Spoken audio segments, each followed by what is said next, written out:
জানিয়ে দিব এ মুহূর্ত পর্যন্ত হাতে আসা আন্তর্জাতিক গুরুত্বপূর্ণ সংবাদসমূহ। শুরুতেই সংবাদ শিরোনাম। ইরানের হামলার ভয়ে দলে দলে দেশ ছাড়ছে ইসরায়েলিরা। এবার জানিয়ে দিব তাইওয়ানকে সহায়তা মানে চীনের অভ্যন্তরীণ ব্যাপারে হস্তক্ষেপ বলছে রাশিয়া। এরপর জানিয়ে দিব ইরান ইসরায়েল ইস্যুতে মুখ খুললেন খামেনি। ইহুদিদের তুষ্ট করতে পাঠ্যপুস্তক থেকে কোরআন শিক্ষা বাদ দিচ্ছে সৌদি, অভিযোগ হুতির। এবং সর্বশেষ জানিয়ে দিব প্রশান্ত মহাসাগরে জাপানের নৌবাহিনীর 2টি হেলিকপ্টার বিধ্বস্ত। শুনছিলেন সংবাদ শিরোনাম, এখন বিস্তারিত।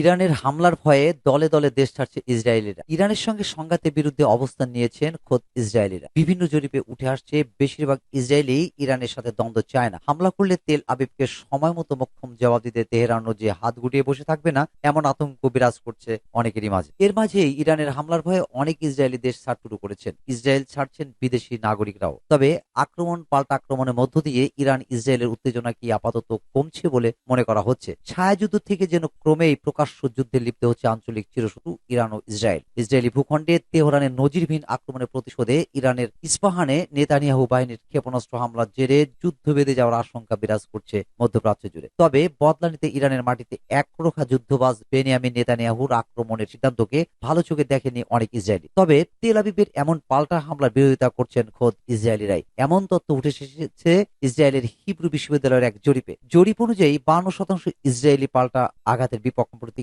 ইরান ইসরায়েল উত্তেজনা নিয়ে উদ্বেগ প্রকাশ করে শান্তিপূর্ণ সমাধানের আহ্বান জানিয়েছেন তারা। শুধু তাই নয়, তেল আবিবকে আপাতত ছাড় দিলেও ছেড়ে দেবে না তেহরান, এমনটাই মনে করছেন অনেক। এতে ইরানের জবাব কতটা ভয়ঙ্কর হতে পারে তা নিয়ে আতঙ্ক বিরাজ করছে অনেকের মাঝে। এর মধ্যেই আতঙ্কে ইসরায়েল ছাড়তে শুরু করেছেন দেশটির অনেক নাগরিক। গাজায় সামরিক আগ্রাসনের মধ্যে চলতি মাসের শুরুর দিকে সিরিয়ার রাজধানী দামেস্কে ইরানি কনসুলেটে বিমান হামলা চালায় ইসরায়েল। তাতে ইরানের ইসলামিক রেভলিউশনারি গার্ড কোরের শীর্ষ দুই কমান্ডার সহ অন্তত 8 জন কর্মকর্তা নিহত হন। রক্তক্ষয়ী এই হামলার কঠোর প্রতিশোধ নেওয়ার অঙ্গীকার করে তেহরান। প্রায় 2 সপ্তাহ পর গত 13 এপ্রিল ইসরায়েলের নজিরবিহীন ড্রোন ও ক্ষেপণাস্ত্র হামলা চালায় ইরানের আইআরজিসি। 3 শতাধিক ড্রোন ও ক্ষেপণাস্ত্র ছোড়া হয়। এতে ইসরায়েলের একটি বিমান ঘাঁটি ব্যাপকভাবে ক্ষতিগ্রস্ত হয়। এরপরেই অনেক ইসরায়েলি দেশ ছাড়তে শুরু করে। হামলা 2 দিন পর অর্থাৎ 15 এপ্রিল সামাজিক যোগাযোগ মাধ্যমে বিশেষ করে এক্সে বেশ কয়েকটি ভিডিও ভাইরাল হয়। সেসব ভিডিওতে দেখা যাচ্ছে দেশ ছাড়ার লক্ষ্যে বিমানবন্দরের ভেতরে অপেক্ষা করছেন হাজার হাজার ইসরায়েলি। অবশ্য গত বছর 7 অক্টোবর ইসরায়েলি হামাসের আকস্মিক অভিযানের পরই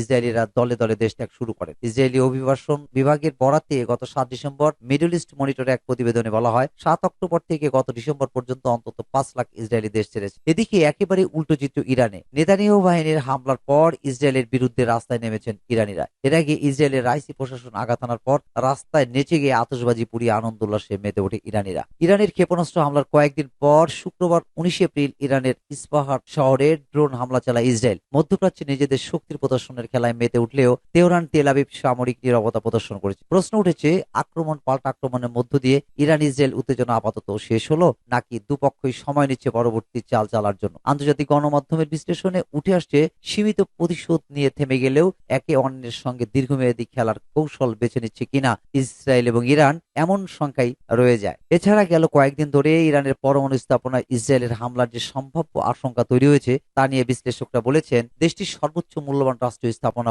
পরমাণু কেন্দ্রে ইসরায়েলি হামলার অর্থ হচ্ছে সরাসরি যুদ্ধ ঘোষণা করা। এতে কোন রকম আঘাত এলে তেহরান যে সহ্য করবে না সেই হুঁশিয়ারি আগেই দিয়েছেন প্রেসিডেন্ট ইব্রাহিম রাইস। আর এমন কিছু হলে একদিকে ইরান সমর্থিত সিরিয়া, লেবানন, ইয়েমেন ও ইরাকের সশস্ত্র গোষ্ঠীগুলো সংঘবদ্ধভাবে ইসরায়েলের বিপক্ষে যুদ্ধে নামবে। অন্যদিকে ইসরায়েলকে বাঁচাতে তার মিত্ররাও ঝাঁপিয়ে পড়তে পারে। এতে গোটা মধ্যপ্রাচ্যে অস্থিতিশীল হয়ে পড়ার সম্ভাবনা তৈরি হচ্ছে। এতে ইসরায়েল যদি একগুঁয়েমি করে ইরানে বড়সড় আক্রমণ চালিয়ে বসে তাতে নিজের পায়ে নিজের কুড়াল মারার সামিল বলে মনে করা হচ্ছে। তাইওয়ানকে সহায়তা মানে চীনের অভ্যন্তরীণ ব্যাপারে হস্তক্ষেপ বলছে রাশিয়া। ইউক্রেন, ইসরায়েল এবং তাইওয়ানকে নিরাপত্তা সহায়তা দিতে $95 বিলিয়ন একটি বিশেষ সহায়তা বিল অনুমোদন দিয়েছে যুক্তরাষ্ট্র। দেশটির পার্লামেন্টের নিম্নকক্ষ প্রতিনিধি পরিষদে বহুল আলোচিত বিলটি পাশ হয়েছে। বিলটির বিরুদ্ধে রিপাবলিকান কট্টরপন্থীদের তীব্র আপত্তি ছিল। ইউক্রেন, ইসরায়েল এবং তাইওয়ানের বিষয়ে রাশিয়া সবসময় কথা বলে আসছে। রুশ পররাষ্ট্র মন্ত্রণালয়ের মুখপাত্র মারিয়া জাখারোভা বলেন, ইসরায়েল, ইউক্রেন ও তাইওয়ানকে সহায়তার একটি বিল পাশ হয়েছে মার্কিন কংগ্রেসে। যুক্তরাষ্ট্রের এমন সিদ্ধান্তে বৈশ্বিক সংকট বাড়বে। শনিবার টেলিগ্রামে বার্তায় তিনি এমন মন্তব্য করেন। খবর আল জাজিরা ও ও Middle East Monitor. Maria Zakharova বলেন, ইউক্রেনকে সহায়তা দেওয়ার মানে হলো সন্ত্রাসী কার্যক্রমে সরাসরি অর্থায়ন করা। তাইওয়ানকে সহায়তা দেওয়ার মানে হলো চীনের অভ্যন্তরীণ ব্যাপারে হস্তক্ষেপ করা। অন্যদিকে ইসরায়েলকে সহায়তায় মধ্যপ্রাচ্যে উত্তেজনা বাড়বে। স্থানীয় সময় শনিবার ওই বিল পাশের মধ্যে ভোটাভুটি হয়। এখন এই বিলটি ডেমোক্র্যাট সংখ্যাগরিষ্ঠ সিনেটে পাঠানো হবে। 2 মাসের বেশি আগে একই ধরনের একটি বিল সিনেটে পাশ করা হয়। পার্লামেন্টের উচ্চকক্ষ সিনেটে পাশ করার পর বিলটি আইনে পরিণত হওয়ার জন্য প্রেসিডেন্ট জো বাইডেনের কাছে পাঠানো হবে।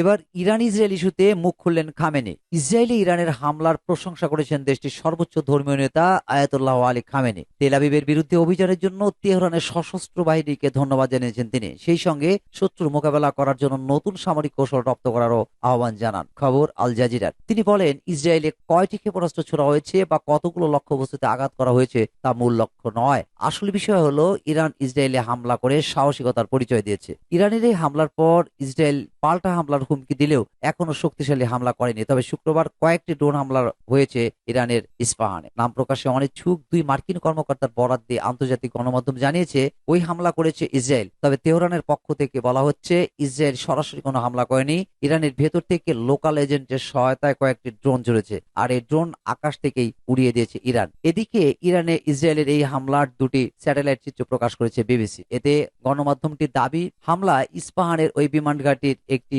প্রতিরক্ষা ব্যবস্থার ক্রিয়াংশ ক্ষতিগ্রস্ত হয়েছে। তবে ইরান বলেছে ড্রোনের সমন্বয়ে চালানো এই হামলা আকাশ প্রতিরক্ষা ব্যবস্থার সহায়তায় নিষ্ক্রিয় করে দেওয়া হয়েছে। তাতে ইরানের কোনো প্রকার ক্ষয়ক্ষতি হয়নি। জাতিসংঘের আন্তর্জাতিক পারমাণবিক শক্তি সংস্থা বলেছে ইরানের পারমাণবিক স্থাপনাগুলোর কোনো ক্ষতি হয়নি। এর আগে এ মাসের শুরুতে সিরিয়ায় ইরানি দূতাবাসে ইসরায়েলের হামলায় ইরানের ইসলামিক রেভলিউশনারি গার্ড বাহিনীর একজন জ্যেষ্ঠ কর্মকর্তা সহ কয়েকজন নিহত হন। জবাবে 13 এপ্রিল ইসরায়েলে 3 শতাধিক ড্রোন ও ক্ষেপণাস্ত্রের হামলা চালায় ইরান।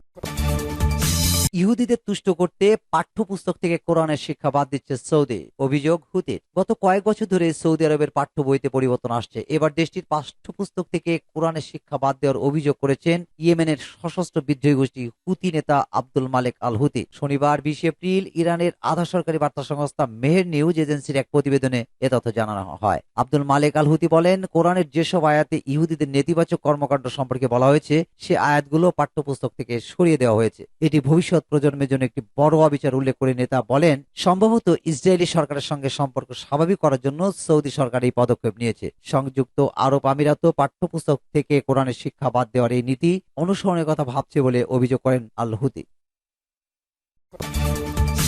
প্রশান্ত মহাসাগরে জাপানের নৌবাহিনীর 2টি হেলিকপ্টার বিধ্বস্ত। প্রশান্ত মহাসাগরে রাত্রিকালীন মহড়ায় 2টি হেলিকপ্টার বিধ্বস্ত হয়ে এক জাপানের নৌবাহিনীর এক ক্রু নিহত হয়েছেন আর নিখোঁজ রয়েছেন বাকি 7 জন। খবর বিবিসির। কর্মকর্তারা জানান, মিৎসুবিশি SA-60K মডেলের হেলিকপ্টার 2টি টোকিও থেকে 600 কিলোমিটার দক্ষিণে ইজু দ্বীপপুঞ্জের কাছে অ্যান্টি সাবমেরিন প্রশিক্ষণে ছিল। কাছাকাছি স্থানে ধ্বংসাবশেষ থেকে রোটার ব্লেডের অংশ সহ 2টি হেলিকপ্টারের রেকর্ডার পাওয়া গেছে। প্রতিরক্ষা মন্ত্রী মিনোরু কিহানা বলেন, দুর্ঘটনার কারণ এখনো জানা যায়নি। তিনি বলেন, প্রথমত জীবন বাঁচাতে আমরা সর্বোচ্চ চেষ্টা করে থাকি। কাউন্টার সাবমেরিনের অংশ হিসেবে হেলিকপ্টার 2টি রাতে মহড়ায় ছিল। একজন ক্রু সদস্যকে মৃত অবস্থায় পানি থেকে তোলা হয়েছে। শনিবার স্থানীয় সময় রাত 10:38 একটি হেলিকপ্টারের সঙ্গে যোগাযোগ বিচ্ছিন্ন হয়ে যায়। তরিশিয়ার দ্বীপ থেকে হেলিকপ্টারটি উড্ডয়ন করে বলে প্রচার মাধ্যম NHK এর প্রতিবেদনে জানা যায়। 1 মিনিট পর হেলিকপ্টারটি থেকে ইমার্জেন্সি সিগন্যাল আসে। এর 25 মিনিট পর সামরিক বাহিনী উপলব্ধি করতে পারে আরেকটি হেলিকপ্টারও একই অঞ্চলে হারিয়ে গেছে।